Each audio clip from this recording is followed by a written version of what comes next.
Hey everyone, it's Carter King. If you're an educator, a leader, or just a parent who wants to teach kids about space, check out my newest book, Carter's Journey Through Space. It's available now on Amazon, Target, and bookstores everywhere. Come explore the universe with me.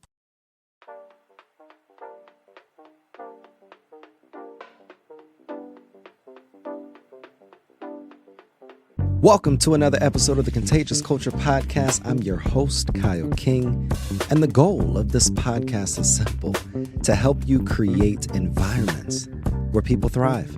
Through real conversations, practical strategies, and powerful stories, we equip leaders, educators, and change makers just like yourself to build cultures rooted in purpose, performance, and authenticity. Because culture isn't something you talk about, it's something you live. This is the Contagious Culture Podcast. Let's get started. Welcome back to another episode of the Contagious Culture Podcast. I'm your host, Kyle King, and the goal of this podcast is to help you create an ecosystem and environment where people thrive. In today's conversation, I want to ask a question. What happens when strategy meets heart? What happens when the overlooking, misunderstanding, and under-resourced schools actually have what they need to be able to survive and thrive? And today's guest has helped schools grow not by 5% or 7%, but by more than 25% in both reading and mathematics by doing one thing: shifting systems, mindsets, and how we support our teachers. So if you're that person that's listening in and you care about real school transformation, this episode is going to be a masterclass. Miss Williams, how you doing? I'm doing good. How about you? I am amazing. I am amazing. I feel like a lot of people throw away December and we just jump to January 1st, but I'm on fire this month. I'm on fire. Yes. Yes, you still have some time to make a change. I've been hearing lately that fourth quarter is always the quarter that most businesses make the highest and biggest jumps in their business. So it's definitely not over. No, it's definitely not over. It's just getting started. And as we talk about starting, can you start us off by just introducing yourself, telling us who you are, what you do, and why you do this work? My name is Olavee Williams, and I am a business founder, owner of the Strategy Room. And what I do is specialize around working with beginning special education teachers, leadership teams around making sure that they have sound running SPED departments and making sure that they have systems and strategies in place, not only for students to perform well, but also compliance and just kind of having a balance, because both are important. No, I definitely agree. Yeah. One of the challenges that I've seen as, a teacher, administrator, board member, especially in education, is that there's not enough people that go into the SPED department.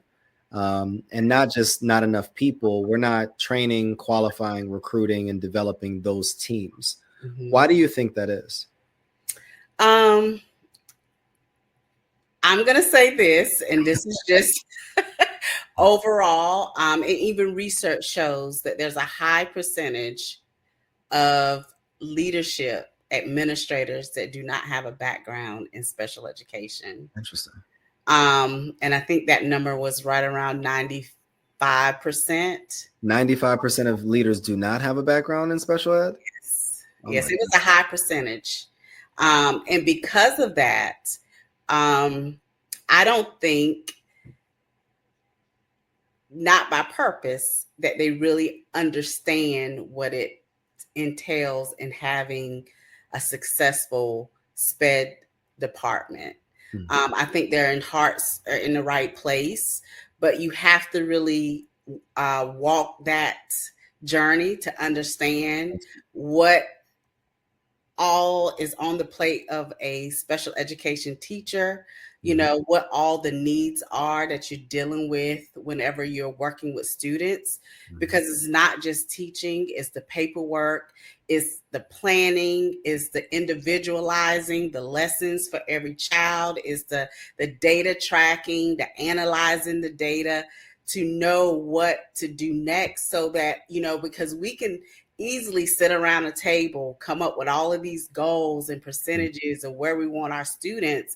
But I don't think we take the time to really look inside to see what's the work that goes into doing that. And like going back to what you said, when you don't have the staff, it makes it hard. That's why a lot of our SPED teachers are burnt out.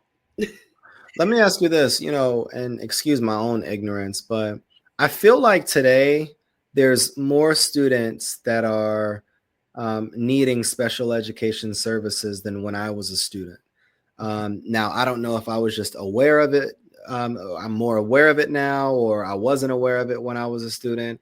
But has there been an increase in students that need these services, or was it just that we weren't aware or didn't have the terminology or the resources to be able to best provide for students 10, 20 years ago? I don't think necessarily there's a need or increase. I think where the problem and more work needs to be done is our process in how we identify students or put them on that track to say that they do need this. And a lot of times when students begin to struggle, we a lot of time assume, oh, that child needs special education services. But when you have to put it back into the teacher's lap and say, what have you done to show that they need it? A lot of the times the data, the interventions and things that they should have done is not there. Exactly. And a lot of times if proper intervention is done in tier 1, and multiple attempts of trying to change the academic goal or whatever, you know, you're trying to work towards that student, if you have effective, systematic interventions and progress monitoring in place, a lot of times you see that child will respond. That's good. But we don't have proper systems in place for that. And so if you have a school, and I will say this, and I'm just being honest, that do not have a good MTSS system in place, you'll find a lot of teachers that go straight from, I have a student that have a problem, to we want them to be looked at for special education, and skipping all the steps in between to ensure that's what that child really needs. Oh, I definitely second that. And, you know, I'm not going to name the names of schools, but I've seen schools that I've either partnered with, worked with, collaborated with, that teachers are not educated or equipped with the knowledge or resources to be able to best provide for that student. So they believe that when a student experiences challenges within the classroom, then, oh, this must be, you know, a student that needs special education services, rather than a full process and system and structure that can be able to identify, what's really going on under the surface.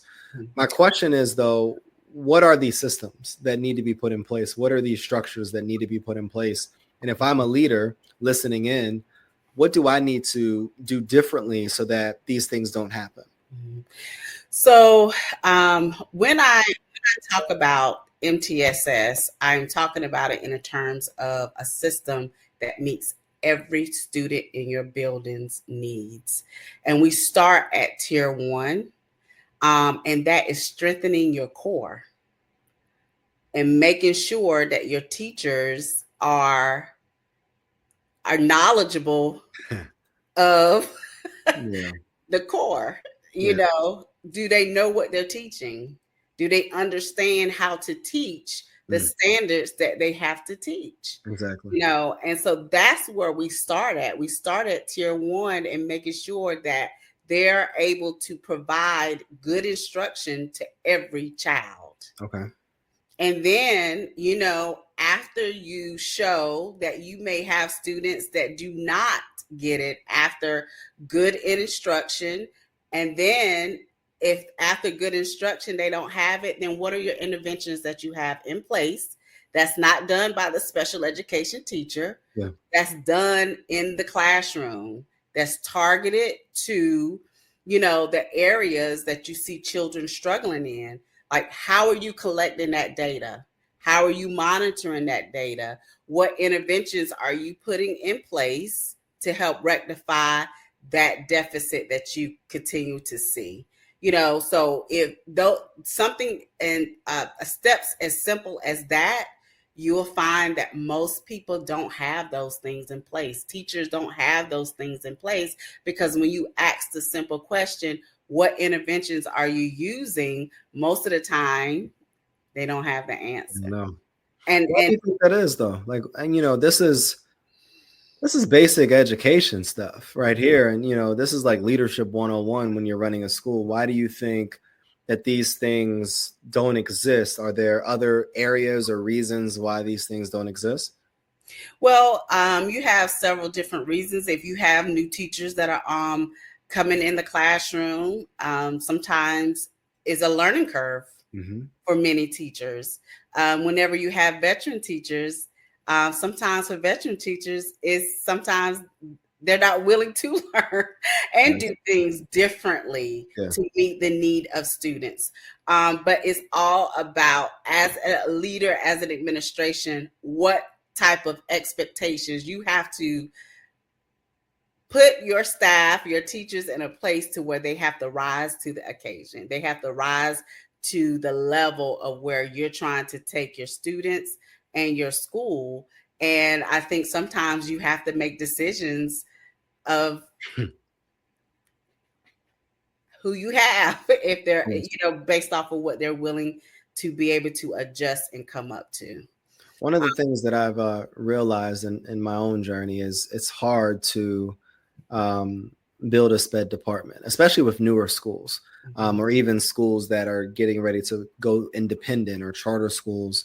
I guess, why do so many SPED departments struggle? And where should, if I'm a newer school, where do I begin in developing a strong SPED department that is inclusive of all students? Well, I think one of the main things is programming. You have teachers, leaders that have these IEPs, but how you're going to work through or implement those IEPs and what type of resources you're going to use, that's a lot of times where people struggle. Interesting. Because you'll find a lot of times when you do go in charter schools or schools that are not part of these bigger districts, they have their main curriculums, but a lot of times they don't have things that specifically towards helping or teaching to the goals and things that our students with IEPs or disabilities need, or to help them reach their goals that's set forth in their IEP. So you find a lot of piecing things together. I think with reading, you always need to have an explicit, systematic program that really teaches the foundations of reading. A lot of times that's hard, and you don't see that. So I think that's one of the main things, and just understanding the whole ins and outs, the compliance, the regulations, the policies around EC. That's where a lot of lack is. And it takes understanding that, digging into that, to help you develop solid, strong EC departments. Now, let me ask you this. We talk a lot and hear a lot about unhealthy departments. What does healthy look like? What are effective SPED systems, and what does it look like in practice? I think what healthy systems look like is the fact that you can say, I don't understand, and do the work to understand. Because I've been around situations and where there's a problem, but you don't do anything to solve the problem. So I think first in being healthy is being aware, and know that, hey, I may not, as a leader, I may not know the answer, but let me seek out the answer or get the proper people in place to help us build. And I think that's the start of healthy. And then from building, you are learning what are the right things to do and put those things in place and move forward as it pertains to what are we using to teach our students, what curriculums, what resources, and lay all of those things out. So when you bring new people in, you can be able to train them on, this is how things work in our EC department. Here are the curriculums that we're using. These are our systems for making sure that we are a compliant team, so those are the things. It's just being aware, creating your systems, creating your routines, and training not only your EC staff, but also the whole school. Because one of the things I hear a lot of is, oh, those are your students. No, these are our students. So we have to pull the general curriculum teachers, the general regular ed teachers in, EC teachers, specialists, and the leadership team. That's healthy. If I'm a leader and I wanted to make one small improvement this week, because, it's a process, you got to hire new people, you need processes, you need systems and structures in place, potentially mentorship in your services and different aspects of, it's a lot transforming a whole department. But if there's one small change that I can make this week or tomorrow after I listen to this episode, what would that small change look like? I would think the first thing to sit down and just do a survey of your department to say what's going good and what's not. Interesting. And if you can identify what's going good, then you keep doing that. But if you have things in areas that that are not going well, start there. What if you don't know? What if you have that principal or that leader that feels lost? And the reason that I ask that is because I was that person at one point. As a dean of students at a charter school here in Charlotte, I was tasked to implement programming for our SPED department, but had absolutely no idea where to start, what to do, what questions to ask. What if I felt lost? What would be your advice for me? So that's a good question, because a lot do not know, and that kind of goes back to I was saying in the very beginning. But if you was to reach out to someone like me, a consultant, I will give you that guide to know how to score your department, to say what's working and what's not working, and it gives you all the components that you need to consider. Compliance wise, curriculum wise, staffing, training, we dissect all of those areas, and you rate yourself, do like a little rating, and I will provide that for you. And then that way, these are the areas I need to be considering, and let me rate myself and our department to see where we're really struggling at. And that's where you start. Why this work? It's hard enough being a teacher. It's hard enough working in education as a whole. But when you work in SPED support, I believe it's another layer of emotional and mental demand. Why this work? I've just always had a place in my heart for working with children with disabilities, not just because that's where I see them staying, but I've also been a part of seeing students go beyond this. I've also seen and been able to witness teachers that maybe feel overwhelmed get to a place to where I can do this. And it's all about proper support. It's all about, doing what's best for each child. And I just have a passion for it. I think I started out years ago, not even knowing this would be the track that I went into, but just going into, I posted recently an article about going into a school.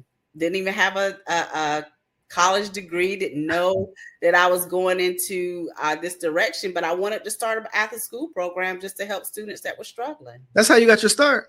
That's how I had my start. And that is crazy.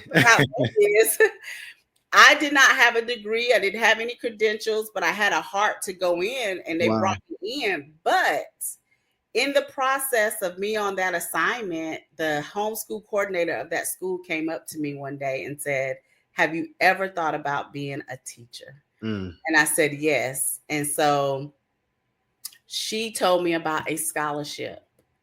And through that, I got I was the first recipient of that scholarship. Really? My first 4 years of college was paid for to go to school to be a special education, for special education at East Carolina University. So you still keep in contact with that person? I have not been in contact. That was over 25 years ago. But that's where my start came, and it's just always been a passion just to help those students that were struggling. No, that's so interesting, and I love hearing stories like that because I got my start in education, left pharmaceutical sales, and transitioned to Charlotte, and literally went through one of the charter schools and just asked to volunteer. And then connected with the after school director, and then went through the JA Biz program, and then long-term subbing and all of these different things. And, I had a degree. I did have a degree. That was the difference. I did. That's very similar to me because that was all volunteer. All volunteer for me. No pay or anything. What's your message to those teachers that don't have similar backgrounds, that have been pushing the pavement for decades and, are feeling a bit burnt out? Maybe they recognize that their school doesn't have the necessary supports or the necessary leadership that has either the acumen or the knowledge to be able to push them forward, and they're feeling like they want to leave the field. What do you say to those people? Yeah, I would say don't give up, because that sounds a lot like my path in teaching. I didn't always have the leadership that really could lead me to where I wanted to go, but I had to seek out that support. And I had to just do things that I felt like I needed to do to help those students. And I feel like I had to always remember my why. I just couldn't walk away from my why, and that's what kept me grounded. And sought out the support that I needed. Hey, it's Kyle. Sorry to interrupt your programming, but I got a quick culture check for you. How's your team's energy right now? I mean, literally, right now. Are people feeling inspired? Or are they just showing up? See, here's the truth. Culture doesn't change because we talk about it. It changes because we live it actively every single day. And that's what I help organizations do. Build contagious cultures that people actually want to be a part of. Through keynote talks, interactive trainings, and hands-on consulting, I help leaders transform the way their teams connect, perform, and grow. So if your culture needs a little bit of spark, let's light it up together. Visit theculturelab.org, again, theculturelab.org, or connect with me directly on LinkedIn at Kyle S. King to learn more about how we can work together. Because remember, your culture is contagious. Make it worth catching. Now let's get back to the program. To help me stay level and to help me stay in a place that encouraged me to make it. So I've always had mentorship through my career. I always had people that I would have to talk to if it wasn't my leadership or if it wasn't in my teams in the schools that I work with. I always had mentorship through my journey that helped keep me grounded in the work that I knew that I was called to do. What's a powerful lesson that a student or a teacher has taught you over the years that you really continue to carry with you today?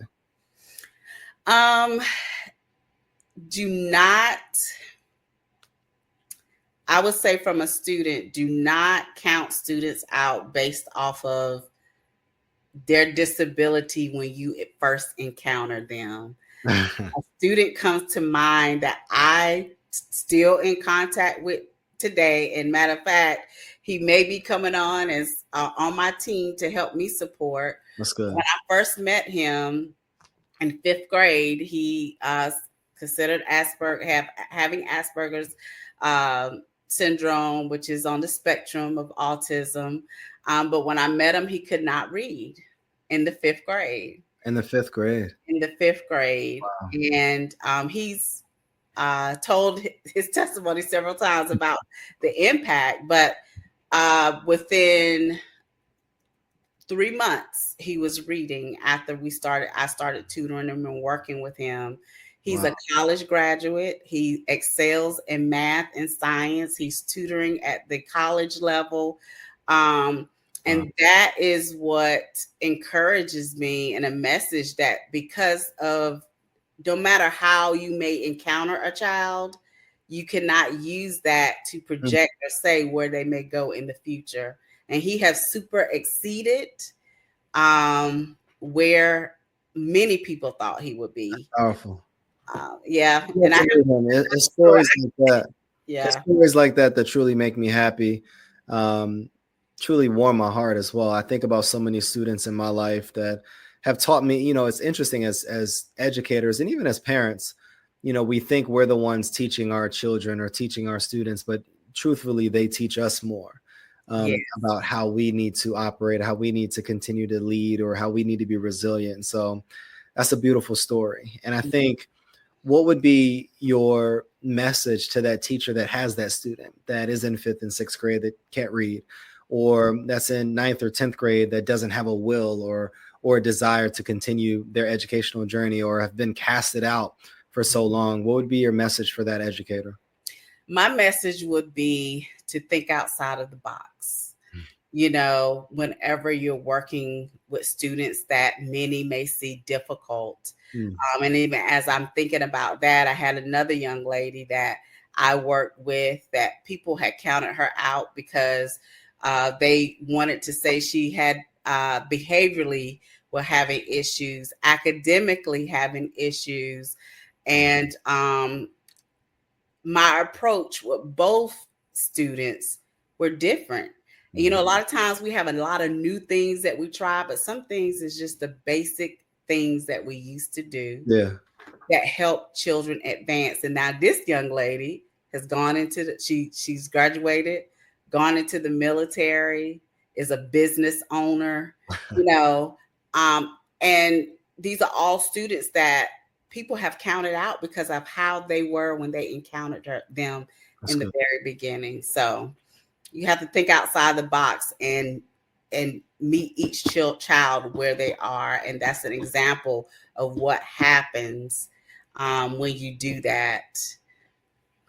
Let me ask you this. There's the educator level and that aspect, and there's the leader aspect. But I think that a lot of people don't really talk about the toll as well as the support systems that parents need as well. For their student that are battling some challenges that need the additional support. What can parents do to better support their children and be a better partner with teachers, with schools, so that they can best advocate for their student? So one of the things I do understand with some parents, maybe not all, but some parents in the line of work that I do, working in the special education arena, you find that you have a lot of parents who have had bad experiences when they were in school. Yeah. And then you have parents who, I was in special education when I was in school. So sometimes you have to be intentional about how you connect with those parents.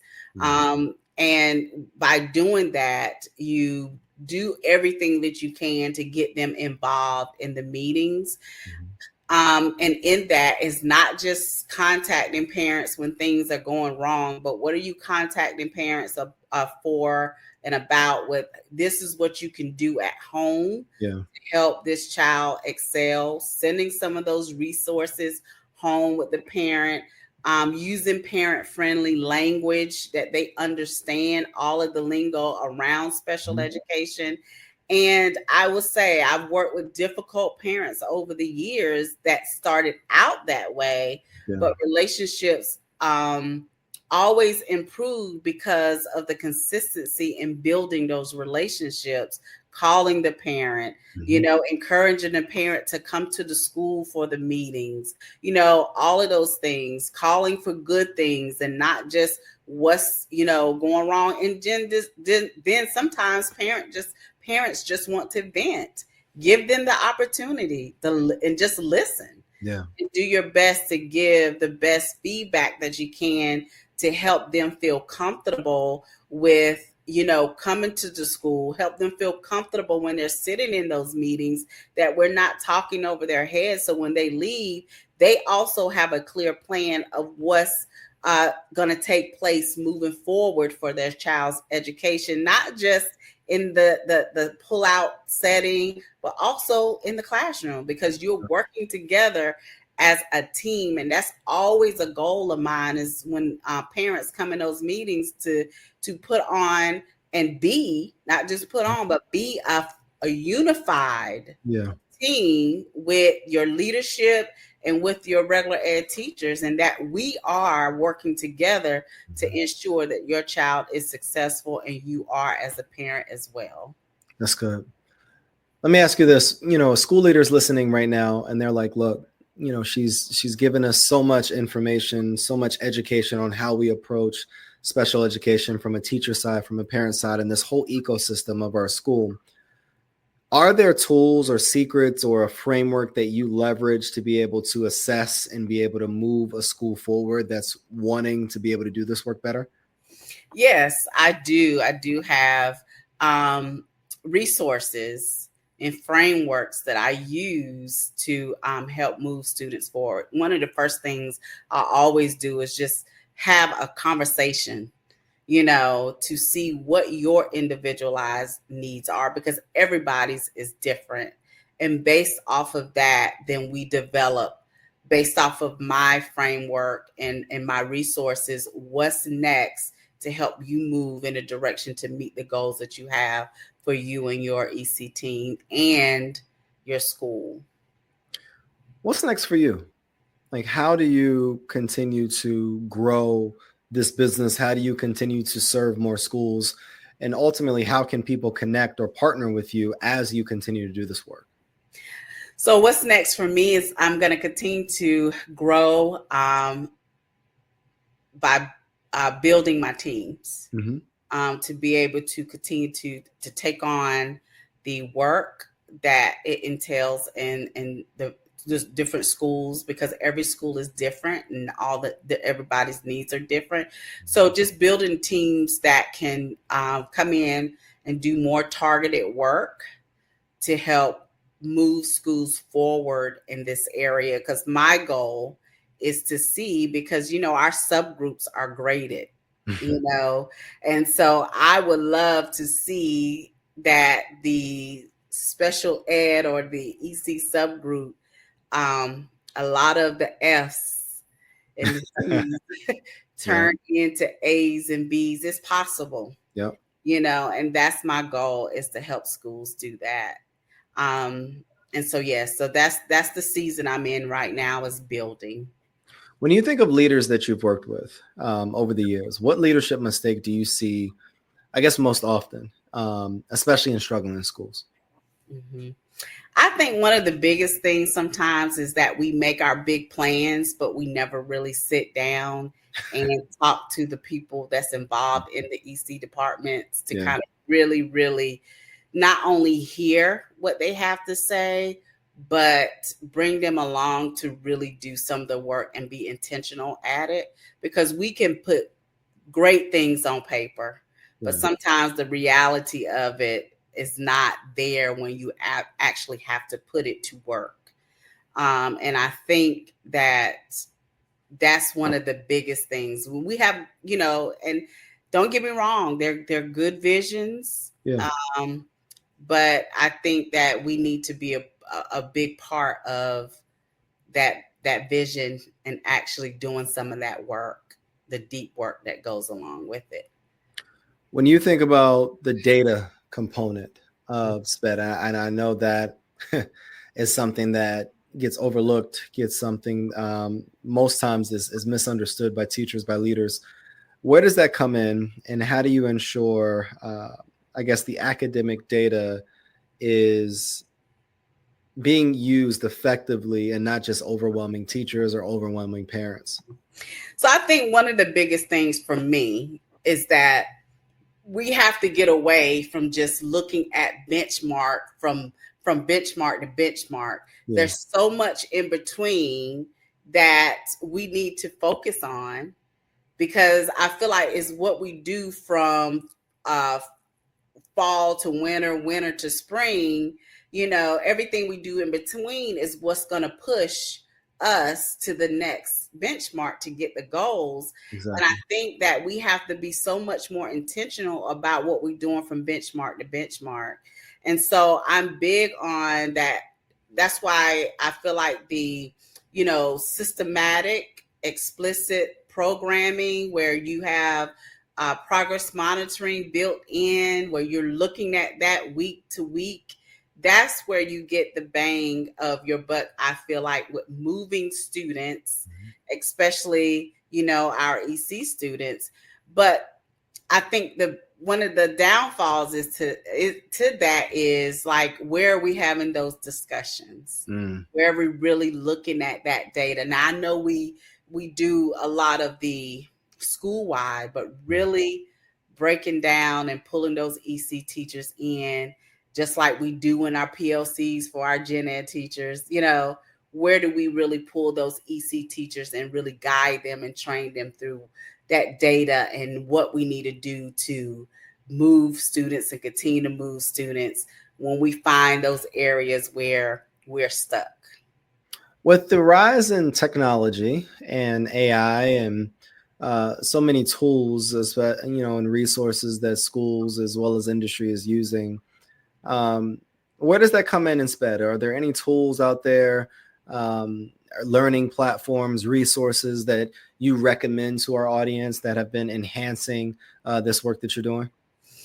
Well, I know we use a lot of chat, and that can be chat GTP. That can be a resource to help guide.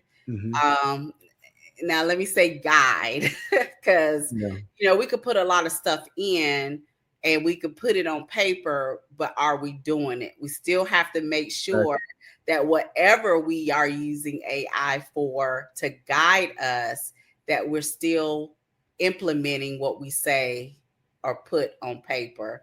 So that can be a resource, and they're coming up with resources to help specifically write IEP goals and those type of things, or do IEPs, and I think that those things are helpful, and I think that is huge in helping to reduce some of the stress for some of our teachers, because that paperwork is a heavy oh, it is lift.